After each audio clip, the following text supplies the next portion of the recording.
Syempre, mahirap yun kasi ano eh, lalo na ngayon maraming rookies eh. So, kailangan ano, maging, unang-una sa akin, maging disiplinado ako una sa sarili ko, tapos, maging, yung responsibility ko, kailangan i-accept ko yun, kasi sa akin mag-uumpisa lahat eh. Para, yun nga, sabi nga nila coach, para mapasunod mo yung yung mga teammates mo, kailangan makikita nila sa'yo yung pagsunod. So, yun, sa akin nag-uumpisa lahat. Mahirap, pero ayos naman. Okay naman. So, Nakita mo yung parang from ano ka kasi, from parang ano ka, supporting na role last year, tama ba? Or basta in the past. Tapos ngayon ikaw na yung leader. May ano ba doon? Parang nahirapan ka sa part na yun. Na, um, actually, medyo, kasi hindi ko naman pwede sabihin madali kasi wala talagang madali sa pagiging leader kasi kailangan sa'yo nag-uumpisa yung energy. Ikaw yung kumbaga, imbis na magpapahinga ka, you give your extra time para mag-train ka, ganon. Para mag-extra ka, hindi lang yung after practice, hindi lang yung during, hindi lang tong practice na to, hindi lang 3 hours of practice, but you need to spend more time dun sa mag-invest ka palalo. Ayun, para sa team. Ayun. pressure. Pressure, well, actually lahat naman may pressure eh. Pero sa akin, inaano ko 'yun na ginagawa kong strength 'yun. Ganon. Kasi parang meron ngang kasabihan yung grace under pressure, ganon. So, kailangan ka lang. Kailangan gawin mo lang kung ano yung kaya mong gawin. Anong ginagawa mo sa kanila? Paano mo pinapakita sa kanila na ikaw na yung leader, na nililid mo sila? Like, ano, kinakausap mo ba sila lagi? Well, yung usap kasi madali lang magsalita eh. Pero more on kasi ako, more on gawa ako, ganun. Ah, Tsaka hindi ko pinapakitang pagod ako. Minsan kasi, syempre nakaka-exhaust yung training, talagang hard yung training namin. So, ang ginagawa ko, nag-enjoy na lang ako. Ganun. Ini-enjoy ko yung sarili ko and kinukulit ko na lang yung sarili ko. And nadadamay na rin yung team. Tumatawa sila and nakakalimutan nilang napapagod sila. So, ayun. Kino-close mo ba sila isa-isa? Or, Ah, Actually, wala naman akong pinipili. Kino-close ko isa-isa. Oo, siya, masaya siya, gano'n. Masaya, masaya yung yung role ko ngayon, gano'n. Madaling makisama sa mga rookies, madaling mag-adjust. Ayos naman. last playing year mo na, anong gusto mong magawa mo or ma-achieve? Syempre, unang-una yung Final Four. Gano'n kasi, tsaka bago namin marating yun, one game at a time lang. Gano'n, yun yung namin ngayon, yun yung goal namin, dahan-dahan. Gano'n. One game at a time and pagka narating na namin yung Final Four, na yun eh, kumbaga, malapit na kami. So, hindi na yung mamalayan, nandun na pala kami. Diba? Kaya, yun lang. Tingin mo biggest challenge ng this season for you guys this season?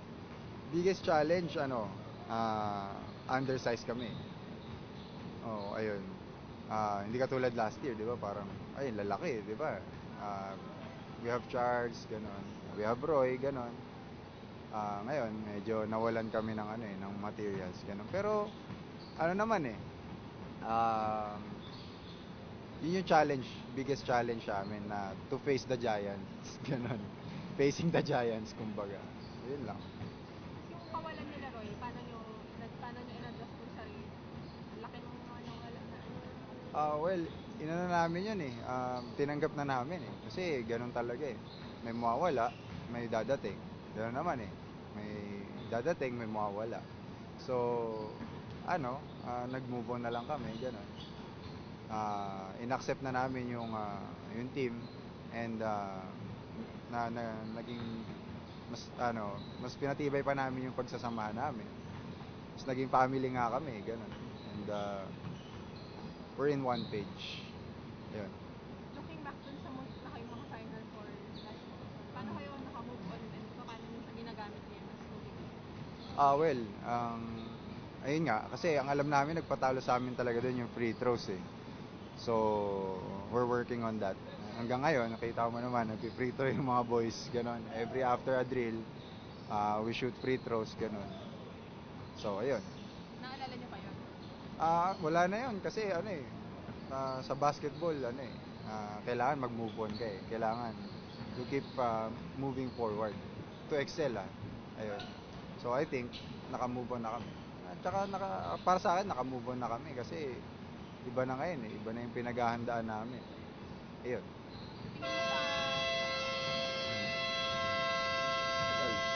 Tingin mo sa mga rookies ngayon? Ngayon? After team rookies. Actually, feeling ko nga hindi sila rookies eh. Kasi ano eh, palaban sila eh. Actually, nagkaroon kami ng tune-up against AIA. Maganda naman yung mga nilaro ng rookies eh. And fighter sila kumbaga. Kung talagang warrior sila. Bagay sila sa team na to. Ano tingin mo yung identity ng UP with the season?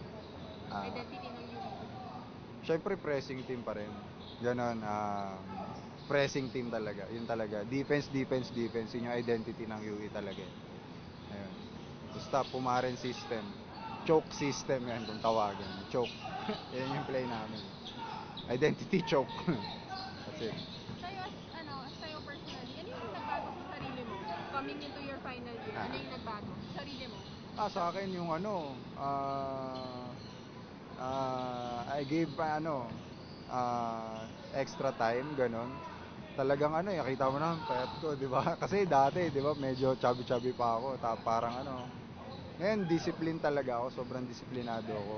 Yung sabihin natin, mahilig ako maglaro, PS3, gano'n. Wala, pinagpapalibang ko na yun. I make it to a point na na nakakapahinga ako and be ready every day ng practice, gano'n. Maging ready ako every day, gano'n. Ayun. X factor sa team, sa teammates mo, tingin mo yung parang unexpected na biglang aangat? Para sa akin yung madami. Si Franyu nandyan. Si Jordan Santa Ana. Si Philip Manalang. Yun, si Shannon Gagate. Yun yung mga new recruits na apat. Parang top 4 kung tawagin. Kasi palaban sila eh. Kumbaga, may sila, heart of a winner. Kasi Chiang Kai-shek and NU. Diba? Knowing NU and Chiang Kai-shek. Nag-champion Chiang Kai-shek yung NU. Nag-champion din. Nung last year lang yata, pero they're in the finals pa rin. So, they're winners. Thank you po. Si ano na lang, si Daniel. Daniel. Wala siyang ginagawa. Hindi po, ayun po sa loob. Ay, sorry. Siya muna pala.